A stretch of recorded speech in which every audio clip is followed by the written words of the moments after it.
பூவதி, ஒட்டன்சத்திரம் தாராபுர சாலையில் தனியார் மருத்துவமனையின் விளம்பர பேனர் சாலையில் விழுந்து விபத்து ஏதும் ஏற்பட்டுள்ளதா? இதை பற்றி உங்களோட கூடுதல் தகவல்.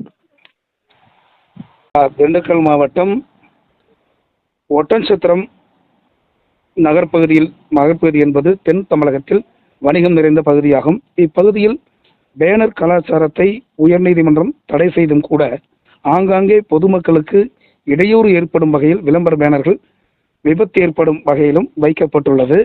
இந்நிலையில ஒட்டன்சத்திரத்தில் இருந்து தாராபுரம் செல்லக்கூடிய சாலையில நகர்ப்பகுதியில் தனியாருக்கு சொந்தமான எலும்பு முறிவு மருத்துவமனை மேல்தளத்தில் மருத்துவமனை விளம்பரத்திற்காக இரும்பு ஆங்கிலால் செய்யப்பட்ட ராட்சத விளம்பர பேனர் வைக்கப்பட்டு பயன்படுத்தப்படாமல் வெறும் பேனர் மட்டுமே இருந்து வந்தது.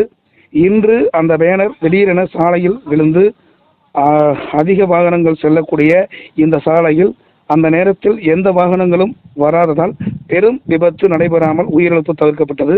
அதேபோல் அப்பகுதியில் இருந்த உயர் அழுத்த மின்சாரம் சுமார் 1 மணி நேரம் அணைக்கப்படாமல் அந்த பேனர் மேல் விழுந்ததால் அப்படியே இருந்ததால் அந்த விபத்தும் தவிர்க்கப்பட்டது. எனவே மாவட்ட நிர்வாகம் இந்த விளம்பர பேனர் வைப்பதற்கு உரிய அனுமதி பெற்றால் மட்டுமே வைக்க வேண்டும் என்ற ஆணை பிறப்பிக்கப்பட வேண்டும், தரச்சான்று வழங்க வேண்டும் என ஒட்டன்சத்திரம் சுற்று வட்டார சமூக ஆர்வலர்கள் கோரிக்கை விடுத்துள்ளனர். திரு மனோஜ் சார், உங்கள் கூடுதல் தகவலுக்கு நன்றி பூபதி.